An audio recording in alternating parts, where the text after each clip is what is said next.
to go to the moon in this decade and do the other things, not because they are easy, but because they are hard. Because that goal will serve to organize and measure the best of our energies and skills. Because that challenge is one that we're willing to accept. It was the early 1960s, and President Kennedy had set the stage. Apollo 11, moon landing.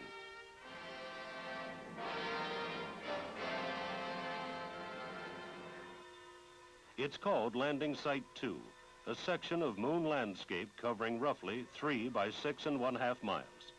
If all goes as planned, the first Americans will land and explore a portion of this area. Astronauts Neil A. Armstrong, Edwin E. Aldrin, and Michael Collins, the 3 men who will make the next and most historic round trip to the moon. It is Collins who will be in charge of the cone-shaped command module, circumnavigating the moon as his 2 compatriots descend and land on the lunar surface. Born in Rome, Italy, October 31st, 1930, Collins served as pilot during the 3-day Gemini 10 mission in 1966. Astronaut Buzz Aldrin, the lunar module pilot, will fly with Armstrong to touchdown on the moon. It was Aldrin who established a new record for time outside a craft in space, more than 5½ hours during Gemini 12. The 39-year-old astronaut has an impressive background, including a doctorate.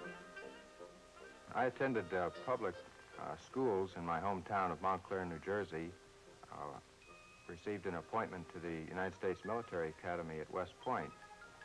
I was commissioned in the Air Force, flew in the Korean War for about 6 months, sent over to Germany flying F-100 aircraft.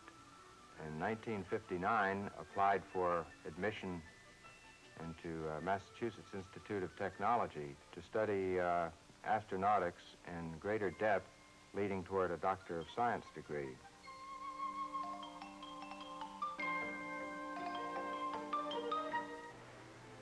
That we've never before even thought to ask.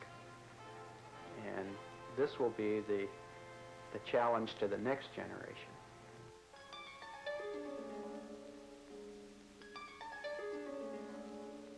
Once on the moon, Armstrong and Aldrin will take photographs, dig for lunar soil samples, collect rock specimens, and set up scientific experiments to remain after they have left.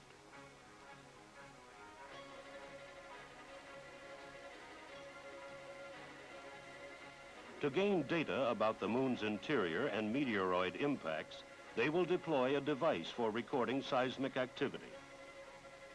Another experiment will precisely measure Earth-Moon distances. The crew of Apollo 11 have been preceded by 15 unmanned lunar explorers. These first close-up photographs were recorded by a Ranger spacecraft just before it slammed into the moon's surface. Following Ranger, Surveyor, craft which soft-landed and verified that a man could walk there.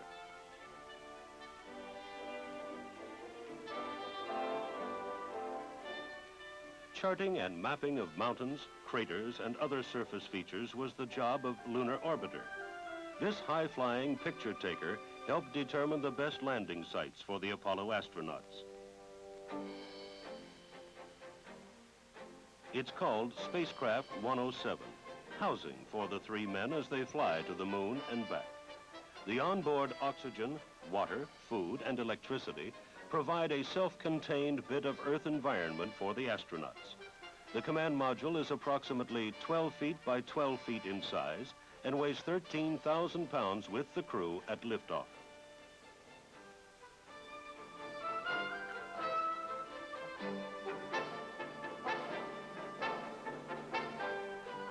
Through the years, the Apollo command module has been put through many rigorous tests, some, like this one, to prove its seaworthiness. Connected to the command module is the 22-foot-long service module, weighing 51,000 pounds. In addition to the rocket engine for returning the men to Earth, it holds oxygen supplies and fuel cells. There was no room for error in the development of the spider-like lunar module, which will actually land on the moon. It must do its job. It must be able to descend to the lunar surface, land, and take off at mission's end. This is the craft assigned to that first moon landing. The lunar module is in two parts. The bottom stage, with its descent engine, will lower astronauts Armstrong and Aldrin gently to the lunar surface on a pillar of rocket exhaust. This stage then acts as a launching platform for the upper section, with its ascent engine lifting the two men back up to join Michael Collins, orbiting in the command ship. The combined spacecraft is shown here during final checkout. The Saturn V rocket, which will boost Apollo 11 off the launch pad and toward the moon, is put together inside the Vehicle Assembly Building at the Kennedy Space Center.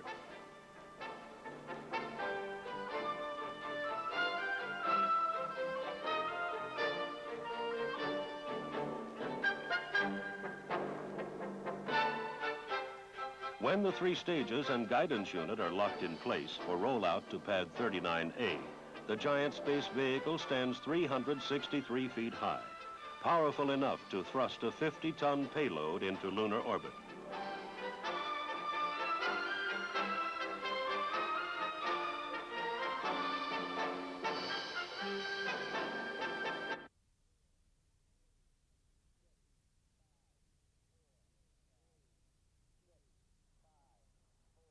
Start.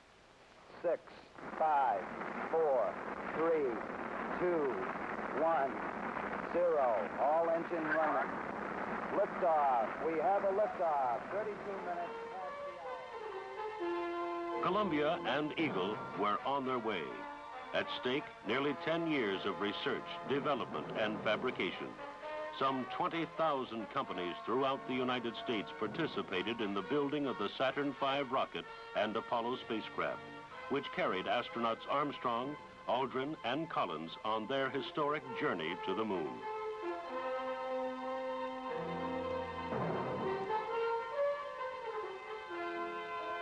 Theirs was a journey like no other, for they were the first to set foot on the lunar surface.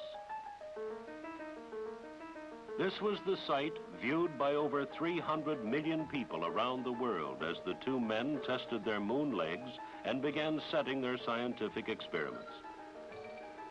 After 22 hours, they headed for a rendezvous with Mike Collins and the trip home to Earth. Because of the possibility of contamination from the moon, the three astronauts were quarantined for nearly 3 weeks. At the same time, scientists began looking at their newly acquired lunar samples, the first opportunity anyone had had to look at something from a different body in the solar system. Samples were given to 142 scientists, both here and abroad, for intensive study. Results will be released in January when the group gathers in Houston to go over their findings. Shortly after returning from the moon, the crew of Apollo 11 began another journey that lasted 40 days.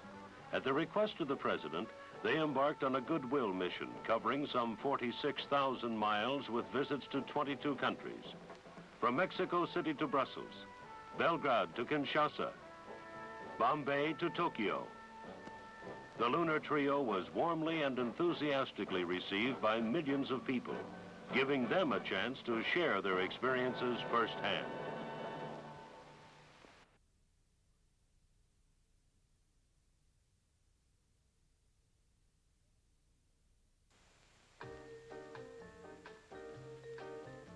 Since 1959, 73 men have been accepted into the astronaut program.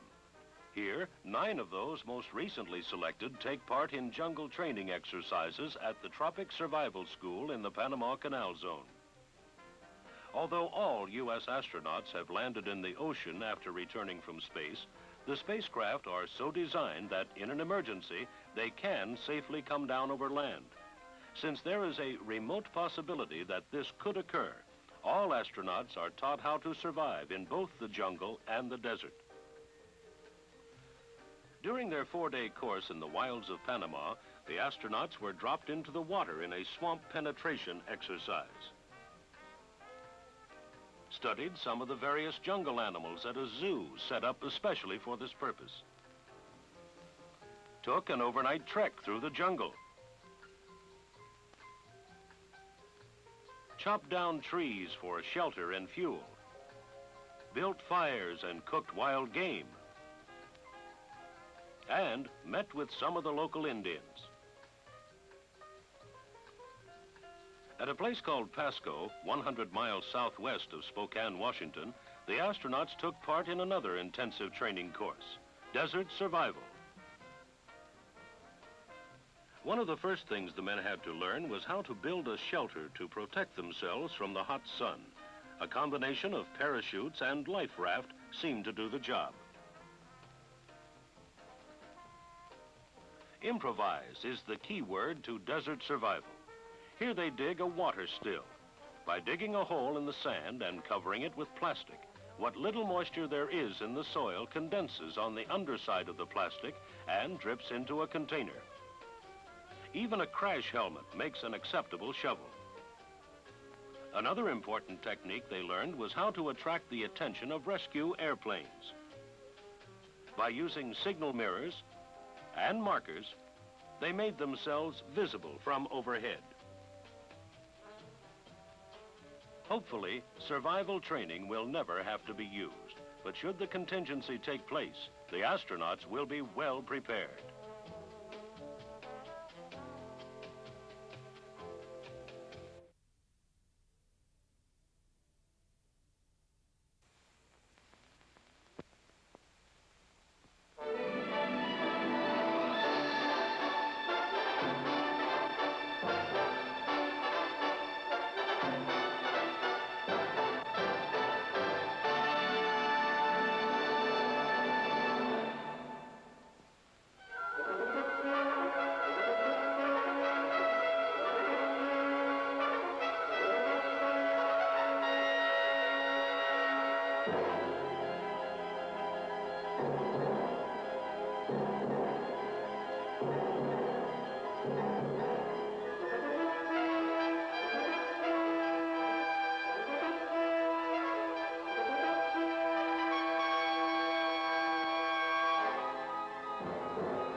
Start.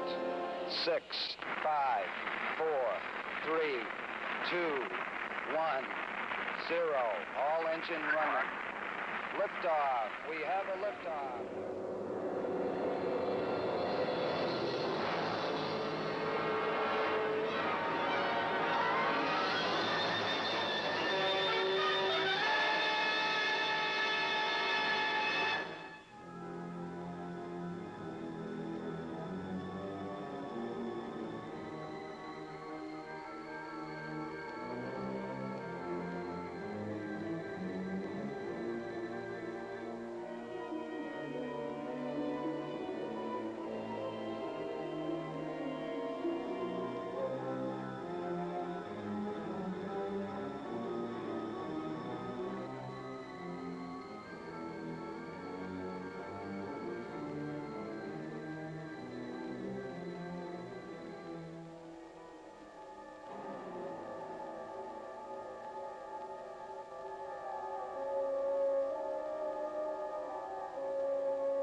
Tranquility Base here. The Eagle has landed. Roger, Tranquility. We copy you on the ground. You got a bunch of guys about to turn blue. We're breathing again. Thanks a lot. I'm at the foot of the ladder. The limb footbeds are only depressed in the surface about 1 or 2 inches. And step off the limb now.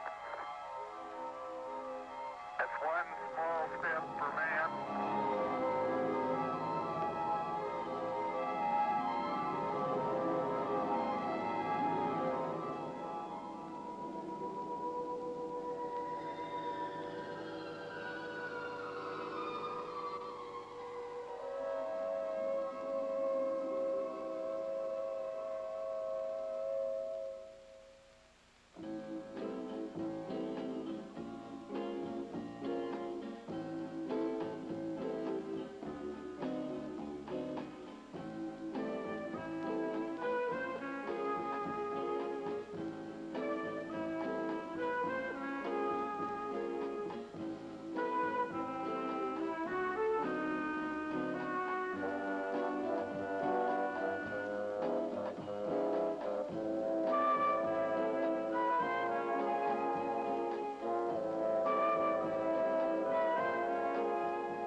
While the night of celebration was ending, the day began for the astronauts.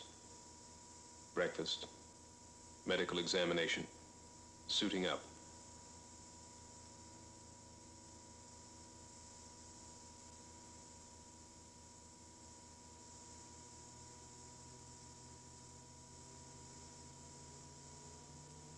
Neil Armstrong, Commander Apollo 11. Edwin Buzz Aldrin, Lunar Module Pilot.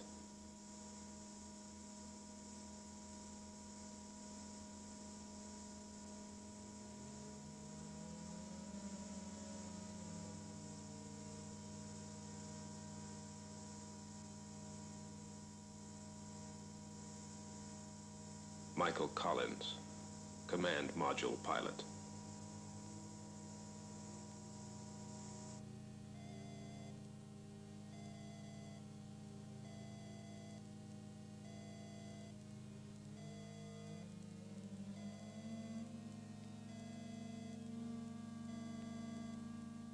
L'astronaute Dick Slayton vient de quitter la salle de préparation pour annoncer, który właśnie wyszedł z pomieszczeń, gdzie ubierają się piloci przed powrotem. la tripulación subirá a la camioneta que les guiará to take them to pad 39A. Slayton said everything is going smoothly according to plan.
Astronauts report it feels good. T-minus 25 seconds. 20 seconds and counting. T-minus 15 seconds. Guidance is internal. 12, 11, 10, 9. Ignition sequence start. 6, 5.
1 Charlie. Mark, mode 1 Charlie. 1 Charlie. This is Houston, you are go for staging.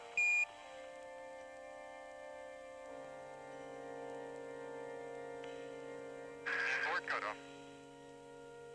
Come in, board cutoff.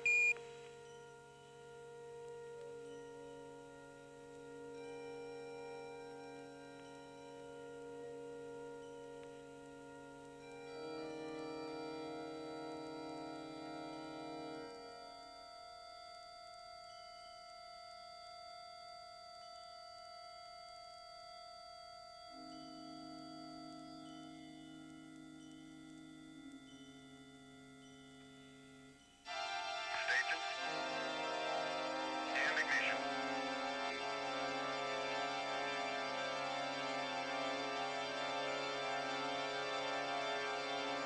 Houston, thrust is go. All engines, you're looking good. Roger, you're loud and clear, Houston.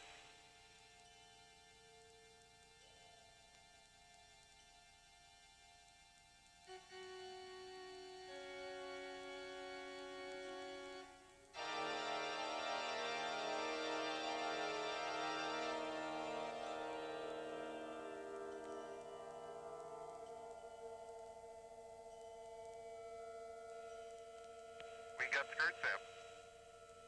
Roger, we confirm, skirt zip. Tower's gone. Roger, tower.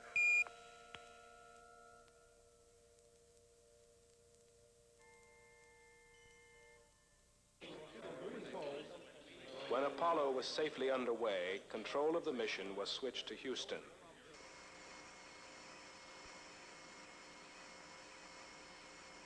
Eagle, Houston, we see you on the steerable, over. Roger, Eagle, dot. Roger, how does it look? The Eagle has wings. Roger. The Eagle has wings. On its own now, but with Columbia near at hand, it coasted around to the backside of the moon, and there, while out of direct communication with the Earth, it fired its engine to slow its descent to a touchdown on the near side of the moon. Collins in Columbia continued in orbit, awaiting their return.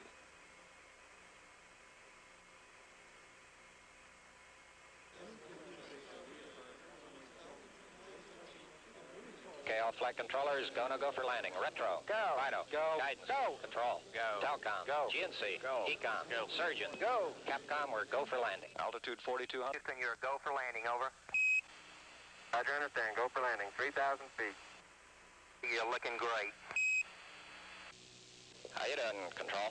We look good here, fine. How about you, Telcom? Go. Guidance, you happy? Go. Fido. Go. 2,000 feet. 2,000 feet. Into the ag. 47 degrees. Roger.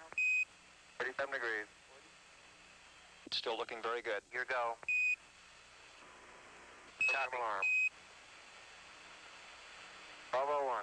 1201. Roger, 1201 alarm. 1201 alarm. Same type, we're go, flight. Okay, we're go. We're go. Same type, we're go. Altitude 1600. Eagle looking great. Roger, 1202, we copy it. 35 degrees, 750, coming down to 23. 540 feet, down at 15. 10 and 50 feet, down at 4. Altitude, velocity, light. 3.5 down, 220 feet. 11 forward, coming down nicely, 200 feet. 4.5 down, 5.5 down. 100 feet, 3.5 down, 9 forward. Okay, 75 feet. Car's looking good, down a half. 6 forward. 60 seconds. Lights on, forward. Forward. 40 feet, down 2.5. Picking up some dust. Straight shadow. 4 forward, drifting to the right a little. 30 seconds. Forward, drift. Contact light. Okay, engine stop. We copy you down, Eagle. Houston, Tranquility Base here. The Eagle has landed.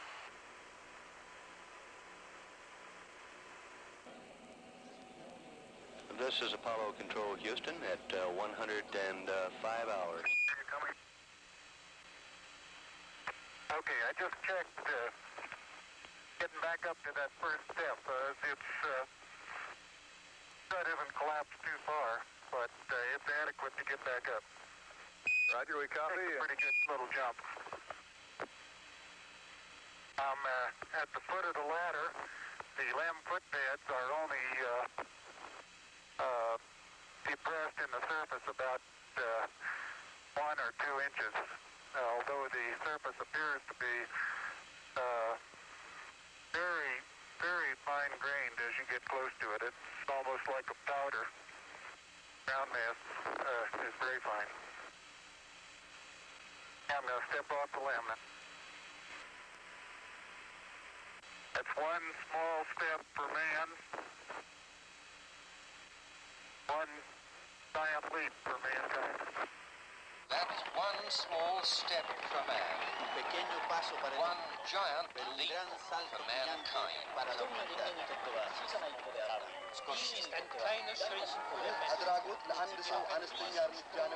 Mais c'est un bond en avant gigantesque pour l'humanité. And is on the moon at 4 seconds, 8 at a time, astronaut L'homme est sur la Lune à 22h50. Na Księżycu. O godzinie 4:17 rano, czasu przylądka Kennedy, astronauta Neil Armstrong zeskoczył z ostatniego. Okay, ready for me to come out? All set. Okay, I'm on the top step. It's a very simple matter to hop down from one step to the next. You've got 3 more steps and then a long one. Okay, I'm going to leave that 1 foot up there and both hands down to about the 4th rung up. There you go. Okay, now I think I'll do the same. A little more. About another inch. There, you got it? That's a good step. Beautiful view. Isn't that something? Magnificent sight out here. Magnificent desolation.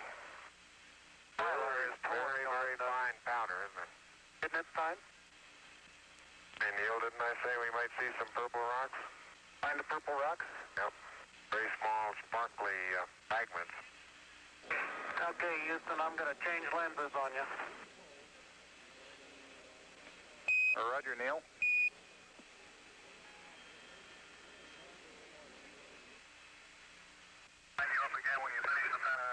You're going too fast on the panorama sweep. You're going to have to stop for... I haven't stopped. I haven't set it down yet. That's the first picture in the panorama.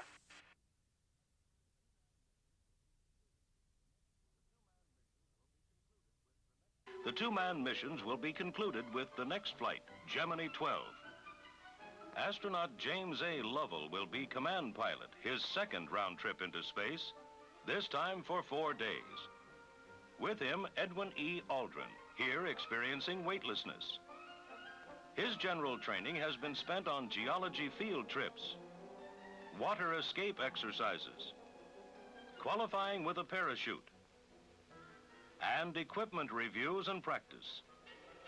Both astronauts will be kept very busy during Gemini 12 with experiments such as a walk in space, weather and terrain photography, even trying to learn if a sextant can accurately chart a course through space. Gemini 12, the last mission before Apollo.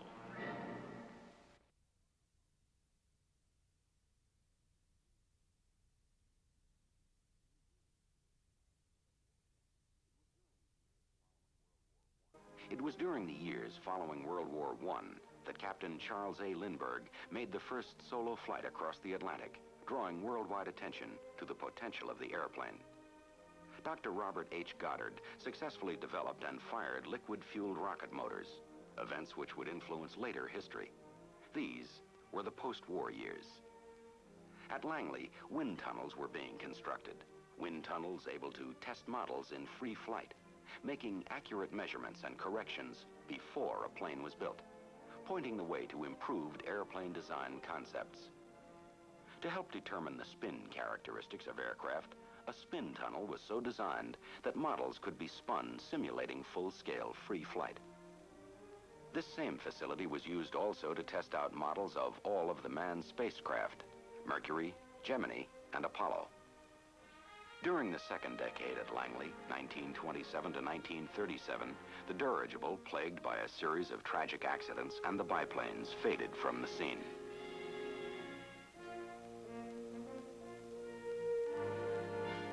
In their place, the all-metal single-wing craft, predecessors of our commercial airlines, planes with 2 rather than 3 air-cooled engines and retractable landing gear.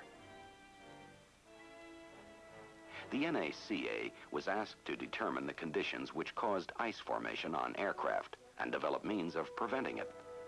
These studies grew into a major effort that did, in fact, find a solution with the 1946 awarding of the Collier Trophy for the pioneering research. To serve the needs of the seaplane and amphibious airplane designers, the first of Langley's hydrodynamic test tanks were made ready for operation.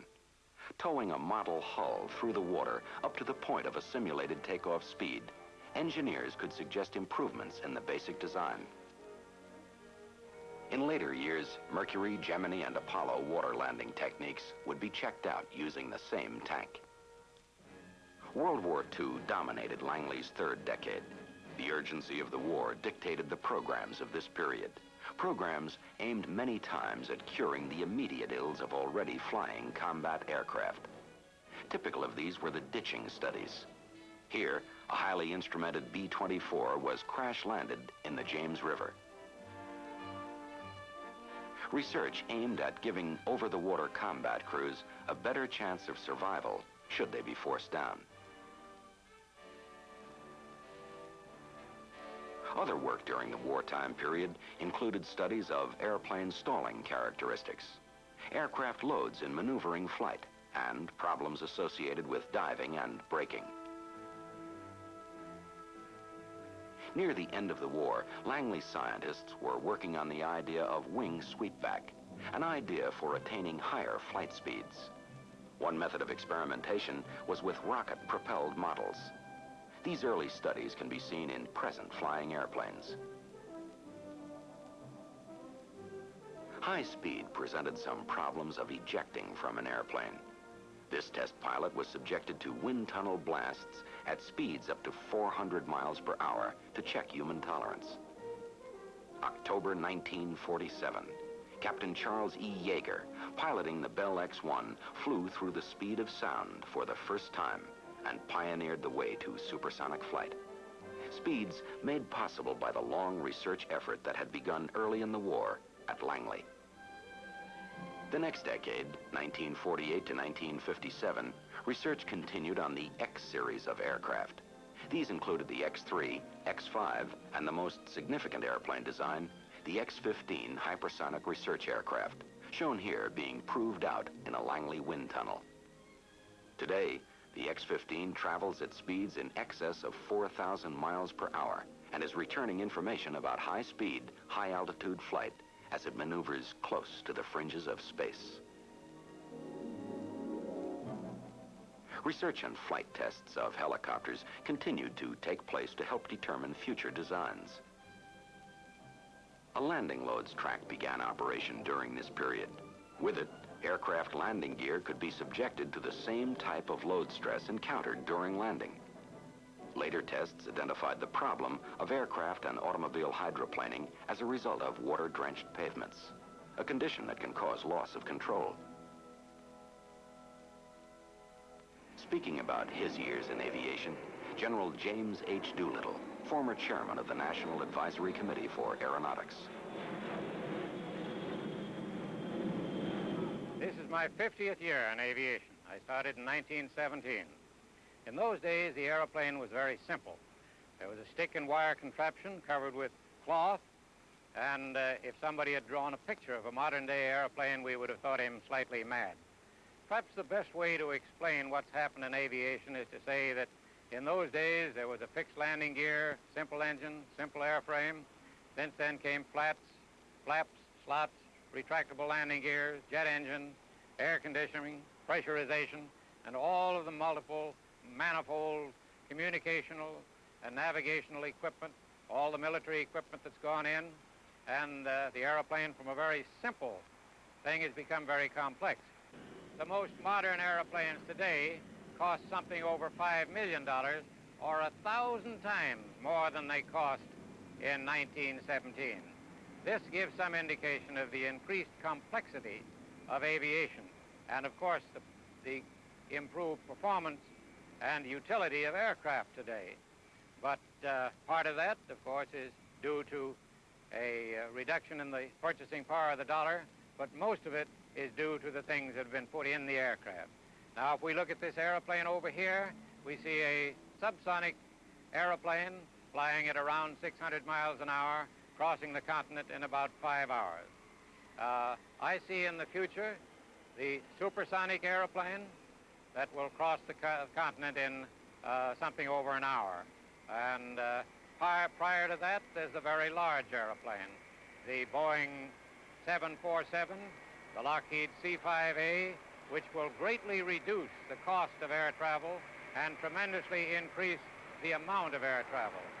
It will have a profound effect on air cargo and the amount of air cargo that's carried. There will also be the VTOL and STOL aircraft that will make it more convenient to fly and will save time over short distances. All of these things are coming.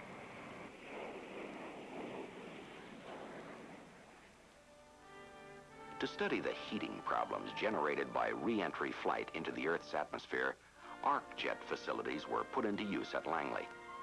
With the orbiting of the Russian Sputnik, getting men into space and returning them safely through the searing heat of re-entry became a high priority problem. Now, in the decade of the 60s, the Langley Research Center is charged with a dual responsibility: continue aeronautical research and contribute to the science of spaceflight. A space task group originally formed at Langley went on to become the Manned Spacecraft Center. By the end of the Mercury program, there was no doubt that man could live and work in space. At the White House, President Kennedy awarded the Collier Trophy to the first 7 astronauts. And I'm particularly glad that the decision has been made to award the trophy this year to them. I think it honors an extraordinary page in American history as well as in the history of flight. And I hope that this award, which in a sense closes out this particular phase of the space program, will be a stimulus to them and to other astronauts who will carry our flag to the moon and perhaps even someday beyond. So it's a great pleasure I present to them this celebrated award.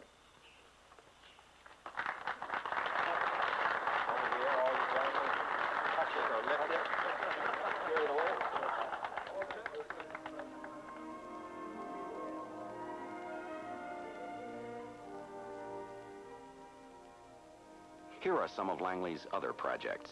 Echo, an automatically inflating satellite, grew out of a Langley concept and was developed there. Rendezvous and docking, critical to the Apollo moon program, was studied and determined feasible.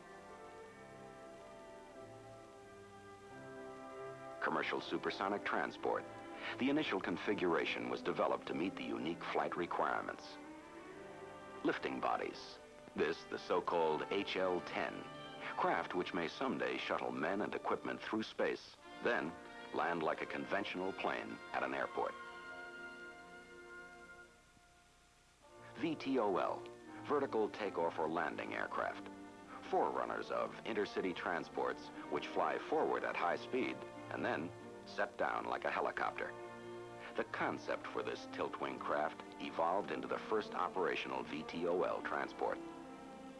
Lunar Orbiter, a series of moon mapping craft surveying safe landing sites for American astronauts, conceived and managed by Langley scientists.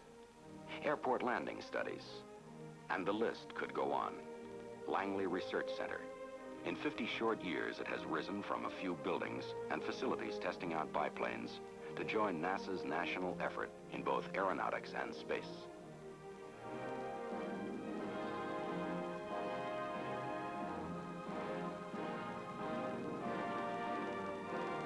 but it's really 50 years of people. People make the machines and design the test facilities and plan the missions.